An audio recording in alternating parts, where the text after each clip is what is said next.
Bangladesh ২২৮ run করে সবকটি wicket হারিয়ে। এই ২২৮ রান আবার ২ জন ব্যক্তি, একজন করে ১০০, একজন করে ৬৮, অর্থাৎ তাদের ২ জনকার মোট মিলে হচ্ছে ১৬৮ রান এবং বাদ বাকি যে ৯ জন প্লেয়ার আছে তাদের মাত্র ৬০ রান। আবার এই ৬০ রানের মধ্যে তানজিদ হাসান তামিমের হচ্ছে ২৫ রান, আর বাদ বাকি যে প্লেয়ারগুলো আছে তাদের হচ্ছে ৩৫ রান মাত্র।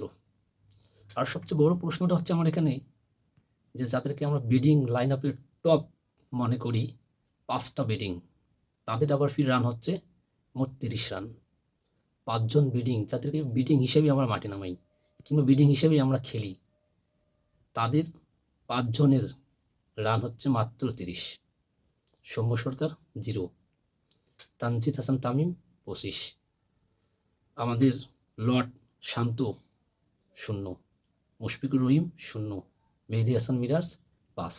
অর্থাৎ তানজিদ হাসান তামিম ২৫, মেহেদী হাসান মিরাজ ৫, এই ৫ জন মিলি তাদের রান হচ্ছে মাত্র ৩০।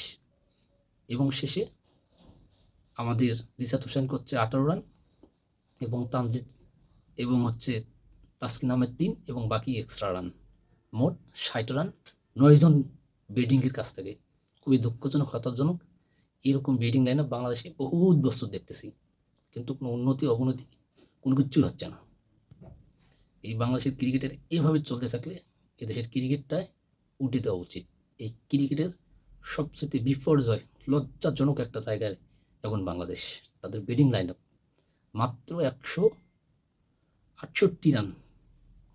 আমাদের ২ জন ব্যাটিং না করলে বাকি যেগুলো ব্যাটিং আছে ৬০ রান তাদের ব্যাট থেকে আসে, যার মধ্যে ৫ জন স্পেশালিস্ট, যাদেরকে সবচেয়ে ব্যাটিং হিসাবে মাঠে নামানো হয়। সেই ব্যাটিংগুলো আজকে আমাদের চরম হতাশার কারণ হয়ে গেল। আর এদিকে আপনার টিম ইন্ডিয়া দেখে তাকান, তাদের ব্যাটিং লাইন আপটা কি।